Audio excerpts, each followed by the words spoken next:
ሰላም ጤና ይስጥልኝ ውድ የኬሎ ሚዲያ ተከታታዮች፣ በዕለታዊው የዛሬ ውሎ ፕሮግራማችን እነዚህን መረጃዎች እንዲያቀናጅተን ይዘንላችሁ ልንቀርብ ተሰናድተናል።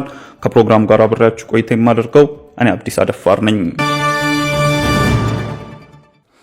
ሰሞኑን ከተከሰቱ ከፍተኛውና በሬክታር ስኬል 4.9 የሆነ የመሬት መንቀጥቀጥ ትላንት ምሽት መከሰቱ ተገለጸ። ትላንት ታህሳስ 14 ቀን ሁለት የመሬት መንቀጥቀጥ ተከስቶ ቆይቶ የመጀመሪያው የመሬት መንቀጥቀጥ የተከሰተው ቀን 9 ሰዓት አካባቢ ሲሆን ሁለተኛው የተከሰተው ከምሽቱ 4 ሰዓት ከ41 ደቂቃ ላይ መሆኑ ተጠቁሟል።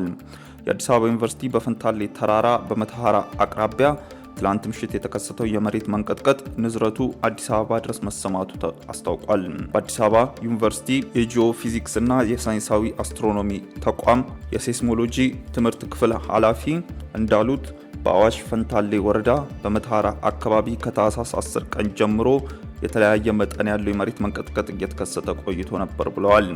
ይህም ሰሞኑን ከተከሰቱት ከፍተኛ መሆኑን ጠቅሰው ንዝረቱ አዲስ አበባ ድረስ መሰማቱን አስረድተዋል። ከአካባቢው የሚከሰተው የመሬት መንቀጥቀጥ ከቀን ቀን እየጨመረ መምጣቱን ጠቁመው ነዋሪዎች ላይ ችግር እያስከሰተ እንደሚገኝም ተናግረዋል። በአፋር ክልል የዞን 3 አስተዳዳሪ አቶ አብዶ አሊ አቡበከር በበኩላቸው ከምሽት 4 ሰዓት ከ41 የተከሰተው የመሬት መንቀጥቀጥ ከበፊቱ በተለየ ሁኔታ ንዝረቱ መቆየቱን አስታውሰዋል። እስከ ሌሊቱ 7 ሰዓት ድረስም በየአካባቢው የተለያየ መጠን ያለው የመሬት መንቀጥቀጥ መከሰቱን መናገራቸውን ከፋና ያገኘነው መረጃ ያሳያል። ኢትዮጵያ ከአጎዋ ተጠቃሚ ሀገራት ዝርዝር ውስጥ በድጋሚ አለመካተቷ ተገለጸ። ኢትዮጵያ ከአሜሪካ ነጻ የንግድ ስምምነት አጎዋ በድጋሚ ተጠቃሚ ለመሆን ያደረገችው ጥረት አለመሳካቱ ነው የተገለጸው። የዩናይትድ ስቴትስ የንግድ ተወካዮች ምክር ቤት ከአጎዋ ተጠቃሚ የሚሆኑ 32 ሀገራት ስም ዝርዝር ውስጥ ኢትዮጵያ አልተካተተችም። ባሳለፍነው ዓመት ሐምሌ ወር ላይ የአሜሪካ የንግድ ተወካይ ቢሮ ባለስልጣናት ኢትዮጵያ ለአጎዋ ብቁ መሆን አለመሆኗን ለመለየት ውይይት ያደረጉ ቢሆንም ተጠቃሚነቷ እንዲነሳ የሚደረገው ውሳኔ አሁንም እንዲቀጥል ተደርጓል። ከ3 ዓመታት በፊት በትግራይ የተካሄደውን ጦርነት ተከትሎ የአሜሪካው ፕሬዝዳንት ጆ ባይደን ኢትዮጵያን ከአፍሪካ ግሮዝ ኦፖርቹኒቲ አክት አጎዋ የቀረጥና ታሪፍ ነጻ መብት መሰረዛቸውን ጥር 2014 ዓ.ም ይፋ ማድረጋቸው ይታወሳል። በያዝነው ዓመት መስከረም ወር መጀመሪያ ላይ ኢትዮጵያ የውጭ ጉዳይ ሚኒስቴር የነበሩት አምባሳደር ታዬ አጽቀሥላሴ ከአሜሪካ የአፍሪካ ቀንድ ልዩ መልእክተኛ አምባሳደር ማይክ ሀመር ጋር በነበራቸው ውይይት አሜሪካ በኢትዮጵያ ላይ የጣለችውን የአጎዋ እገዳ እንድታነሳ መጠየቃቸው ይታወሳል። ኢትዮጵያ ከአጎዋ ተጠቃሚነቷ መታገዷን በርካታ በአገሪቱ የተለያዩ ዘርፎች ተሰማርቶ የነበሩ ፋብሪካዎችን ዘግተው እንዲወጡን ማድረጉን በተደጋጋሚ መዘገባችን ይታወሳል።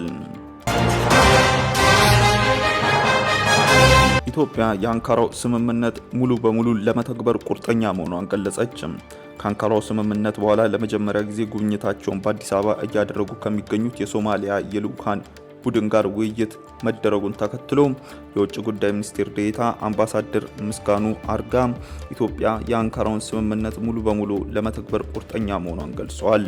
የሶማሊያ የውጭና የዓለም አቀፍ ትብብር ሚኒስቴር ዴኤታ አሊ ኦማርና አምባሳደር ምስጋኑ አርጋ ዛሬ ባደረጉት ውይይት በኢትዮጵያና በሶማሊያ መካከል በቱርክ አሸማጋይነት ታህሳስ 2 ቀን የፈረሙትን ስምምነት ትግበራ ለማድረግም ተስማምተዋል። በተጨማሪም ሚኒስቴር ዴኤታዎቹ በአፍሪካ ቀንድ ሰላምን ለማስፈንና ብልጽግናን ለማረጋገጥ ዲፕሎማሲያዊ ግንኙነትን ለማጠናከር መስማማታቸውን መንግስታዊ መገናኛ ብዙሃን ዘግበዋል።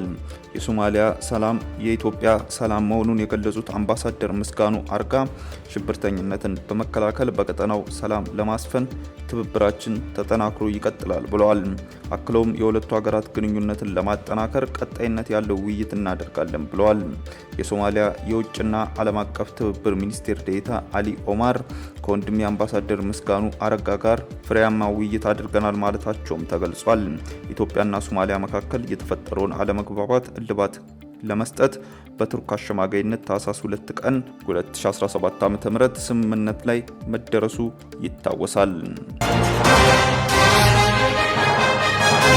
የግብጽ የውጭ ጉዳይ ሚኒስቴር ከቀይ ባህር ጋር የማይዋሰኑ ሀገራት ባህሩን መጠቀማቸው ተቀባይነት የለውም ሲሉ ገለጹ።